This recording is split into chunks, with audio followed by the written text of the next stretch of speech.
Hello everyone, my name is Anh Ho, and today I will be presenting a drug called Doxepin.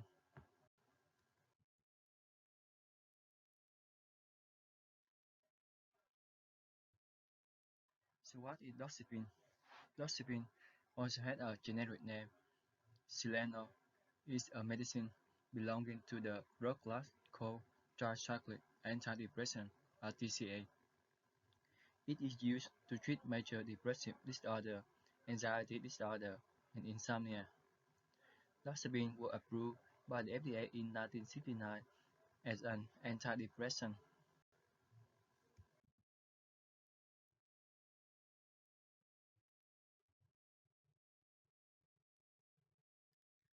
Currently, Doxepin is available as oral form with multiple strengths. The lowest strength is 10 mg and the highest strength is 100 mg.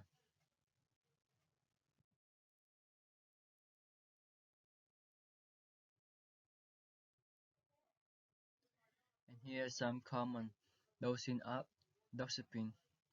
For anxiety, initial dose 25 mg to 75 mg at a single dose at bedtime. Maximum single dose is 150 mg. For insomnia, we take 10 mg once a day within 30 minutes at bedtime. And for major depressive disorder, the dosing is the same as anxiety, which is 25 to 75 mg in a single dose at bedtime. Maximum single dose is 150 mg.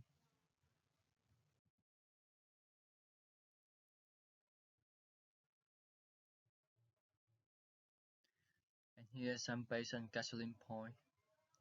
Do not take this drug unless you can get a full night's sleep, at least 7 to 8 hours.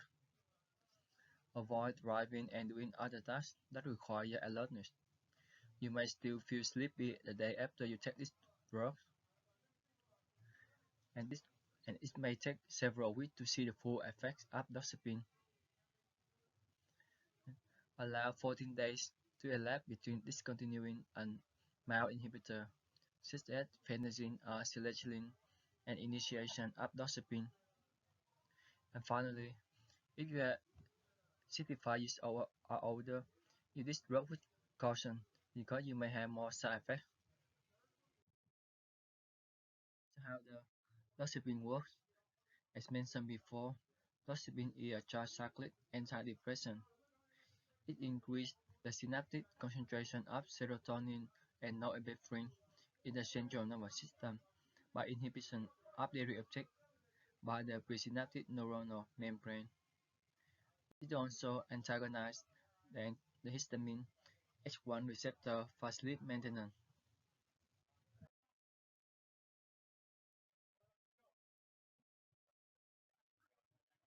Doxepin is also associated with many major adverse reactions. For example, it can cause suicidal thinking and behavior. More specifically, antidepressants have been associated with an increased risk of suicidal thinking and suicidal behavior in pediatric and young adult patients aged from 18 to 24 years. Therefore, we should closely monitor for unusual changes in behavior in this population. Endoscopine is also associated with cardiotoxicity, particularly at supratherapeutic doses. For example, sinus tachycardia and potentially life life-threatening ventricular arrhythmia are associated with supratherapeutic doses of doxepin. Doxepin may also cause dose-dependent central nervous system depression, such as dizziness, drowsiness, a sedated state, and ataxia.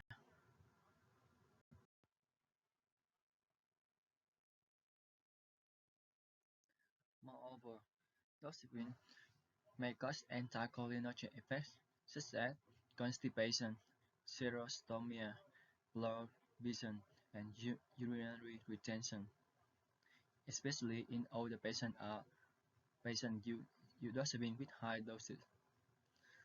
And likewise, doxepin may cause orthostatic hypotension which may lead to syncope or subsequent falls, especially in older adults.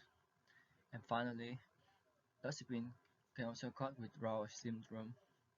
In fact, withdrawal syndrome has been reported in children and adults following abrupt discontinuation of Doxepin.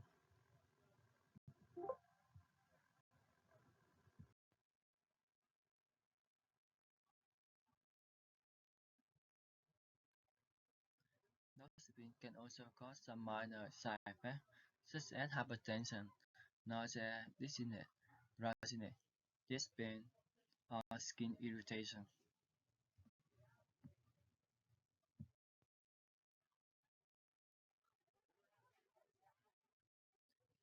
And here are some monitoring parameters of Doxepin. We should monitor ECG, heart rate, and blood pressure in patients with pre-existing cardiac disease or at increased risk for QT prolongation. We should also monitor electrolytes such as potassium, magnesium, and sodium level. We should also monitor liver function tests and monitor patients for depression, suicidality, and psychosis. Likewise, we should watch for any changes in behavior such as anxiety, agitation, panic attack, or irritability.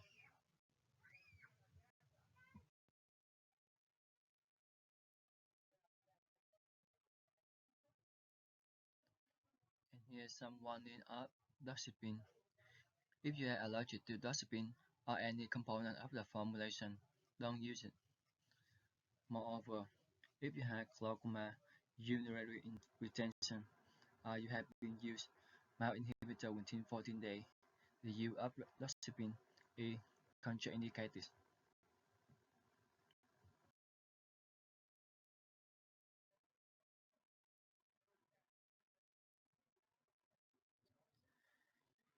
In general, for patients with cardiovascular disease, ophthalmic condition, and respiratory disease, we use doxepin with caution in this patient. Moreover, in older adults, such as patients over 65 years old, doxepin may cause confusion and oversedation in this population.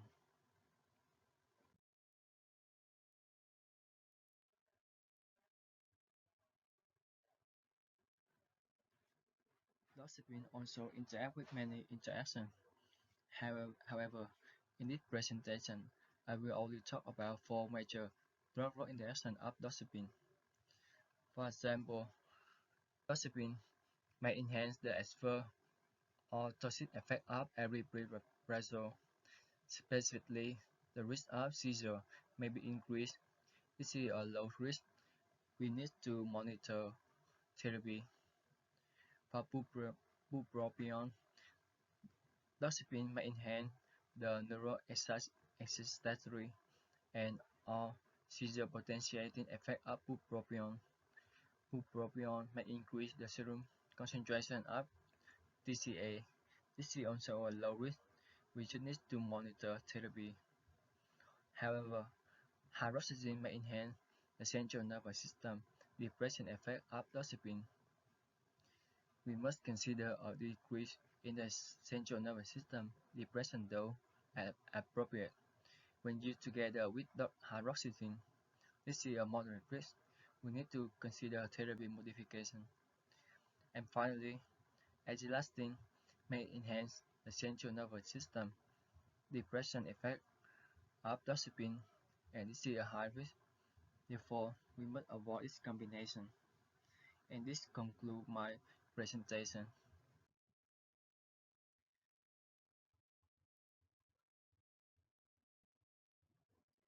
And here are some of my reference. Thank you for listening.